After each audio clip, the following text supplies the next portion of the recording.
no question that 2024 has been a challenging year. Most people are trying to find more clients. Some are still trying to find more candidates. I've had a lot of people just say the description of the year is perplexing. It just nothing seems to make sense. So for each of you, with the type of staffing you do in your geographic markets, what's the biggest challenge you're facing? And Patty, we'll start with you first.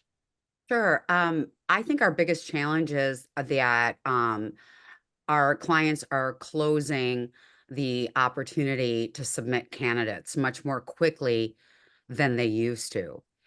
And I know we're going to talk about then how we're addressing that. But that's what we've seen as like the biggest deterrent. That window closes so quickly. And we used to be able to say, well, at least take a look at, our candidates against the candidates you already, decided to go with, just, to push back on it. But that really, I think, has been our biggest challenge.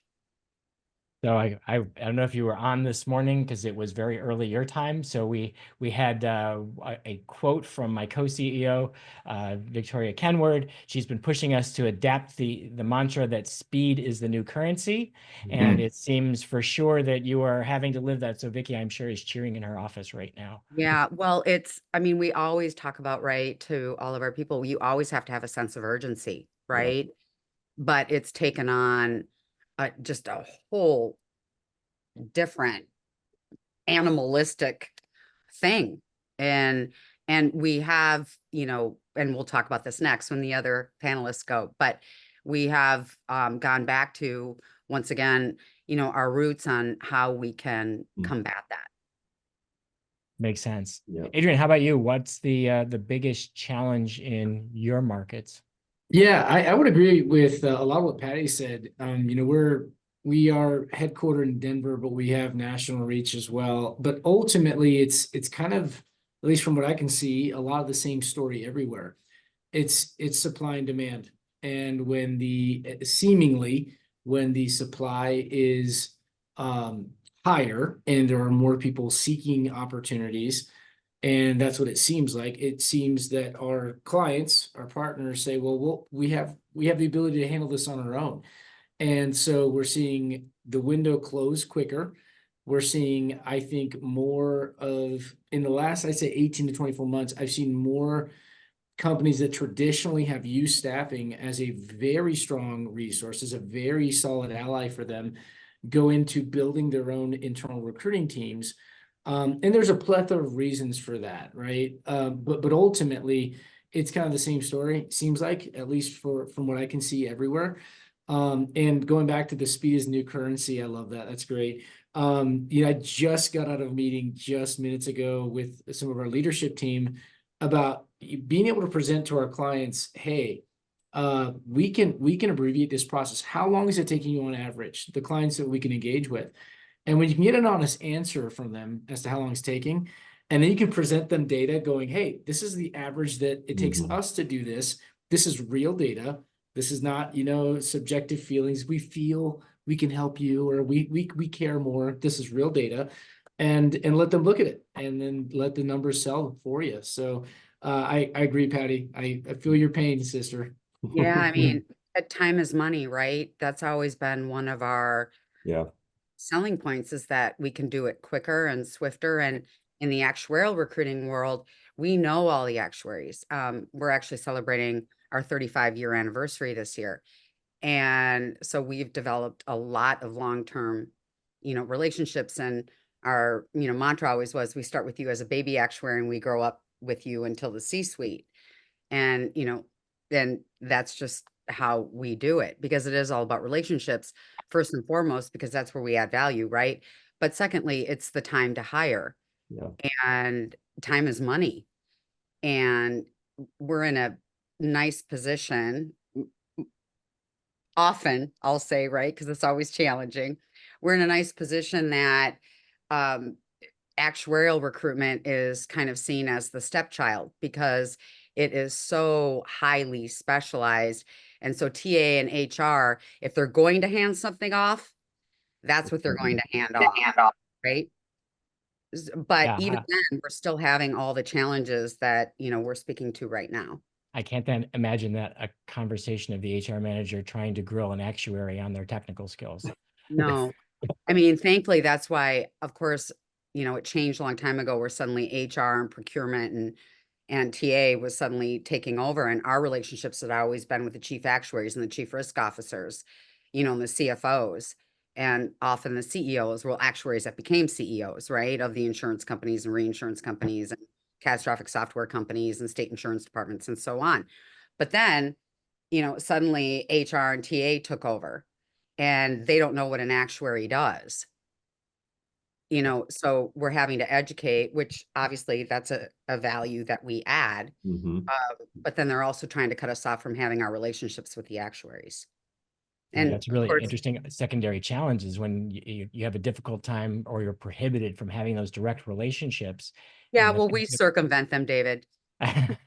we'll get to solutions in a You know minute. I had a what? feeling that was going to be your answer. Yeah. I mean, there's nothing they can do about that. We have completely enveloped ourselves in the industry at meetings, and I speak, and I'm on the Society of Actuaries and Employers Council, and everything else. And like they can only stop so much, right? But my teams don't like it when they're getting, when their hands are being slapped and our relationships are being threatened, right? And I don't want to put them in that position, but at the same time, if they're not getting it done, we can. And the actuaries or the hiring managers, right, are the ones that are suffering. So that goes back to time is money. Yeah, absolutely. I remember reading a stat, and this wasn't any specific skill discipline, but it said that the average job opening costs an employer about $500 a day and takes 42 days to fill. So there's a $21,000 cost. Let's put that up against your placement fee, or let's put that up against the markup on the contractor you're putting in, and they're probably Right. not spending $21,000 to fill. How about you, Jermaine? Medical, No, that's no, always it's a it's so challenging interesting. world. I won't take the speed to market thing, but it's alive and well in the medical staffing space. But one thing we've experienced this year is just us realigning kind of our expectations with our providers. As you know, we've gone through the pandemic and rates have been through the roof, and so they're regressing back to the mean. And so a lot of the providers that we're putting out on assignment, they still have an expectation in terms of what the rates used to be during COVID, and so there's regression back to the means on their rates as well. So for us, it's important for us to drive relationships with them, have them in a pipeline to actually get to that speed to market, and then also quality, right? So in the beginning of medical staffing, it was speed to market, but it was, kind of easier in the Wild Wild West to find providers. Went through COVID. It was just how fast can you get a body? We're really not looking at a ton of quality, to be frank. It's like we just need resources. And then when things slowed down and facilities are starting to look at the cost segmentation of contingent labor spend from a nurse standpoint, and just not making any money and trying to drive foot traffic, nurses are still, hey, we're underpaid, we're undervalued, we're finally getting compensated fairly. And so these are the rates that are justifiable, but the facilities can't sustain that level of cost. So we're having to have that relationship with the provider side and the client partner side to really manage that tension of, hey, these are where things are. And then as we look at our provider base, they're becoming more selective in terms of what contracts they're going to be on, whether it's a 13-week or 26-week, or can they afford to travel? Can they maybe be back on local, come back for direct hire opportunities? So for us, it's really kind of a conundrum of, hey, how do we continue to manage our provider pipeline? How do we, as an agency, manage the client relationships to drive both quality and speed to market in a very, very competitive space, where, for the most part, rates are consistent if you have a direct relationship. But if you're playing in the VMS, MSP space, you're still kind of at the secondary choice, and you're managing your pipeline and your providers through that, right? So that's been our biggest challenge that we've seen, in addition to just that, how to engage in more clients and have those client relationships as hospitals are going through their changes. A lot of the rural hospitals are either selling out or closing down. You've seen a lot of major hospital systems with layoffs. So they're looking at how do they manage their workforce in a way to really drive patient revenues. And then we're an agency, right? So they're looking at us as a necessary cost base. So our challenge is looking at how do we become a value client partner, right? That's not just a necessary spend, but somebody who is partnering to really solve these complex things that contingent labor is creating that they actually need to take care of people who are, you know, in acute care setting and post-acute care setting. So, but quality and speed is just one of the massive things that we're up against, and it's a highly competitive space that's probably seen its first dip since the industry kind of started to boom. So we're coming back to a normal growth curve and a growth cycle. So it's going to be interesting to see on the other side of this what it looks like.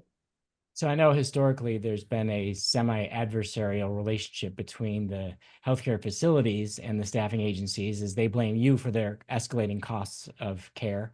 And then now you've got the providers blaming you for not paying them enough. So how are you walking this unfun tightrope? What are you doing to succeed in this environment?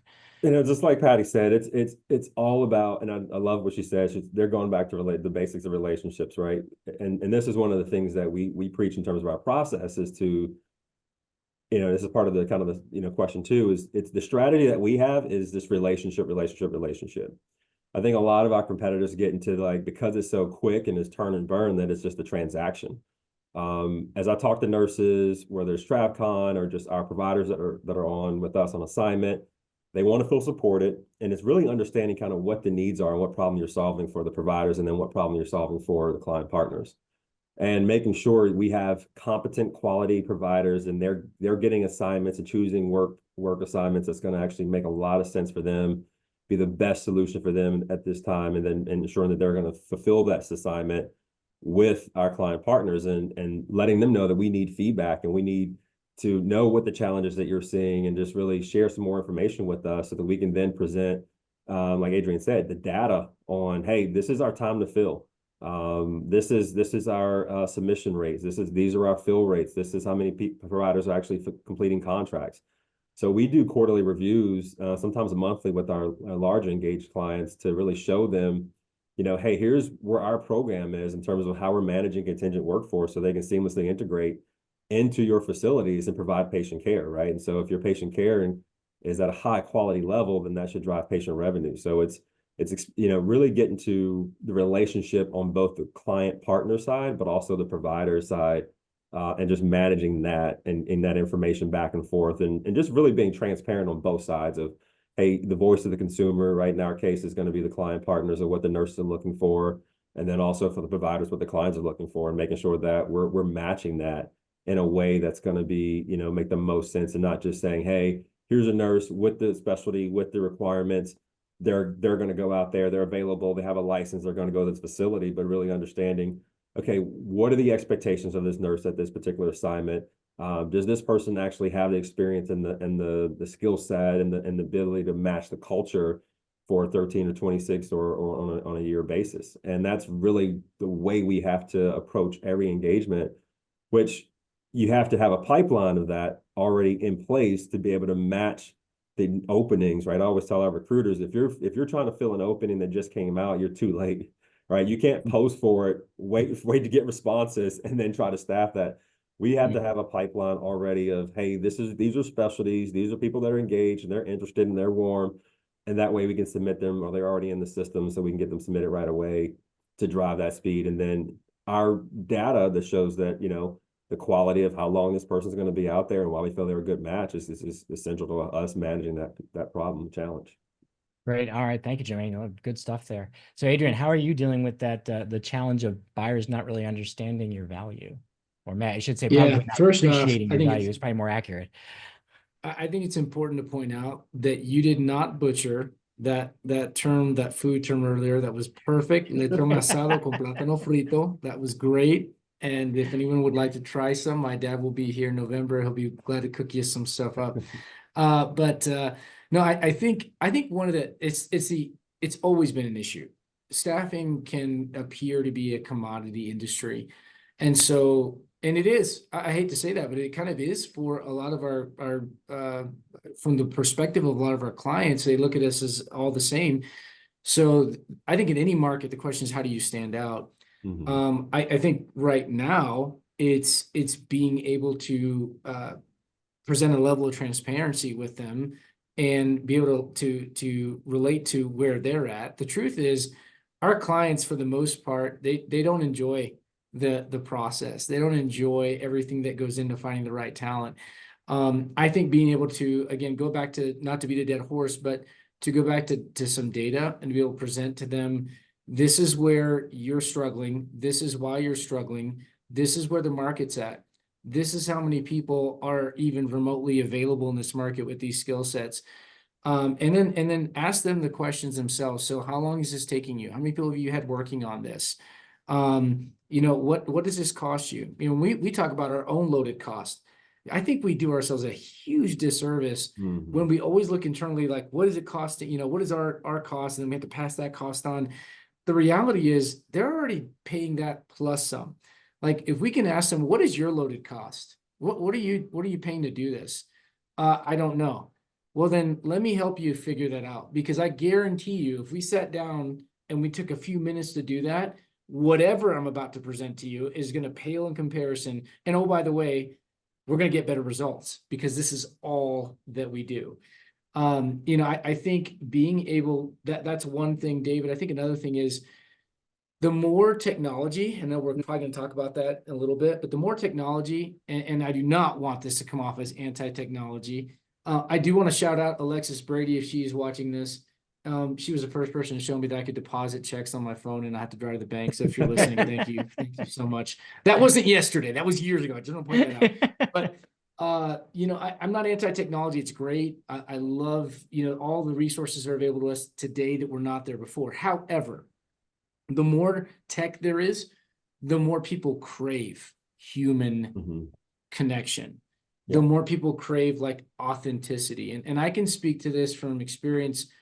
Yes, here at work, also as a pastor of a church, people just, after COVID, man, there was like a switch that was flipped in people's minds, and you could make the argument, their hearts, their spirits, whatever, where they're hungry for something they can actually sink their teeth into, because everywhere you go, there's so much that's artificially generated. And again, I'm not kicking AI, do not misread that. But there's so much content that you're always wondering, okay, is this real? Is this not? So I think one of the things that we've strived to do in the last year has been a big focus of ours is twofold. One, on the online side of things, look, be vulnerable, be genuine, be authentic. We are preaching that to our people. We want our people to get out there. Everyone has different philosophies on this. You know, some staffing executives say we really don't want our people out there because if they get out there, then other people are going to see them and they could get poached. The truth is, they're getting calls anyways, they're getting emails anyways. And if we can make them the best version of them for their future, whether that means they stay here for 5 years or, you know, 5 months, whatever it is, like, that's good for everybody. So we've been really pushing that. I would say the other thing is, and I think there's a lot of opportunity here because people are so craving of human engagement. We have invested a lot more, probably more than we ever have, at least since I've been a part of this game in the last 15 years, in associations and networking opportunities. And of course, you know, during the COVID period, that all kind of shifted. And it was kind of on hiatus. And we are, you know, looking at kind of getting out of our bubble, if you will, because our industry can be a bubble. And when you get out there and you're networking with the construction professionals and the manufacturer and you hear their issues, it kind of makes everything come to life as to how they communicate, when they communicate, what their issues are. Because it's easy for us, you know, humanly speaking, to just go, you know, I see this from one standpoint, but if I can sit in your shoes and learn to grow in empathy, I'll be better for you and I'll get more business that way. So those are the things I would say, David, that have really helped us, I think, stand out and present value for our company. That's a great list, and I won't tell you, but I just wrote down an idea for really good content for our marketing campaign just listening to you. So, does it have anything to do with Plátano Frito? Anything? It did not, and nothing that I have to spell in a foreign language. All right, right. Patty, let's talk about you. How are you solving the challenges that you have with these crazy short placement cycles? Right. Well, the biggest thing is, even before we officially have, you know, permission on, you know, to work on a lot of our positions, our recruiting teams are going ahead and getting permission to present. So they're already actively recruiting, not, you know, on the semi-active candidates, and then candidates that might not be active at all. But then, of course, the active candidates, to get the positions in front of them and get permission immediately. So as soon as we get the go ahead, we can send in everybody we have. And that goes back to kind of the sense of urgency. I mean, we're always talking about everything in recruiting has to be a sense of urgency. You don't want our type of recruiting is very candidate based, because it's so, and that sounds, I know that's so different to like everyone else in the search world. Of course, our clients pay our fees, and of course, we're cultivating all those relationships. But it is equally important to be cultivating all those relationships with the candidates. So, all the discussions that we have, it's, they might not be looking, today, but 2 years from now, they're going to want to start a family, and maybe the positions aren't remote. And so they're going to want to move to Iowa. We work worldwide, by the way, mostly North America and Bermuda. But we work worldwide, just actuarial, of course. So since we know these things, because we're constantly talking to candidates every day, right? We have to get ahead as soon as, even if we don't have permission on the position yet, whether or not we're nailing down the fees or what have you, we need to do that faster than we ever have. Oh, that makes complete sense. So you lost me as soon as you said that one of your markets was Bermuda. And Jermaine probably did too, because he wants to Yeah. vacation in the island. So we both just said, okay, I didn't know that was a hotbed for actuarial services. It's a huge reinsurance market. Okay, Which that makes a lot of sense. Reinsurance is insurance for the insurance industry. Yep. So, we as consumers, we would never buy reinsurance, but the people that we buy our insurance from, they have reinsurance agreements in place to offset their risks. Yeah, all those catastrophic disasters have to be covered by someone, and it's not the individual Right. companies. Right. Before we run out of time, love the feedback from you guys so far, but I want to talk about opportunities. So if you were counseling somebody in this industry looking at the rest of this year and next year, where do you think the biggest opportunities lie? And Jermaine, why don't we start with you? I think for us, it's going to be our government space. I think it's going to be, really, truthfully and honestly, it's. I hate to make it that simple, but it's going to be back to the relationships, right? Our biggest opportunity right now, and I think Adrian said it right, it's building on the relationships that we have. And if both our client partners and our providers understand, no matter what facility types or industries or specialties we do, if we're focused on building that connection with our providers and our client partners, we're going to be unique, right? Because I think there's so much transaction and there's so many things that are happening. I think, we didn't really talk about AI, but I think AI is going to be good for us to enhance relationships and not be kind of how we form relationships, right? So what I mean by that is us taking heat maps and data and looking at where our providers are and then what things that they need, and started getting some of the predictive analytics to help us with the speed to market. But I think us driving our connection point in our conversations and really listening and understanding and building relationships with those providers and the client partners and meeting that speed to market and meeting that quality, that's our biggest opportunity. But I think our space is converging like a lot of other industries where there's a lot of things that are moving and shaking around. But at the end of the day, when it all flattens out, normalizes, the agencies that are really building those firm foundations of like, hey, this is my recruiter, this is my agency, they supported me when I had challenges, they know everything that's going on about me, I'm sticking with them over $3 to $4 more an hour because I know at the end of the day, like, they actually care about me. And then us proving that we can marshal those resources quickly, and that the people that we are putting out there are not just a transactional, transaction between the client partners of, hey, there's an open need, but we're really driving that and meeting the need in a way that client satisfaction, patient satisfaction, the things that they're measured on, that they're meeting those needs, we're going to win. So our biggest opportunity is controlling the controllables that we in our process. And it's a back to the basics. And that's what we've done this year through the hard part. And that's what's gotten us through kind of this tough season and beyond. So for us, our biggest opportunity is going to be in that space. All right, excellent. Thank you. Adrian, how about you? Where do you see the biggest opportunity? I'm gonna pick the mantle up from where Jermaine, he says something right at the end there that I've been thinking about this whole time, and that is I think this is the year of engagement and the year of getting back to the basics, kind of the fundamentals. People love highlight reels, and I think I even saw Brad mention this in something he recently said in one of his videos. But there's all the work that goes behind the scenes for that highlight moment to take place. And that's where the diligent, kind of back to the basics, what is this business all about? It's all about people and being as relatable as possible. I've seen a lot of great content this year about video marketing, and everyone has a different threshold for that. But I think the reason that's become such a hot topic is because, again, going back to the authenticity side of things, clients, like back in the day, you got the yellow pages. I mentioned yellow pages recently. I was giving a speech and a bunch of young people had no idea what I was talking about.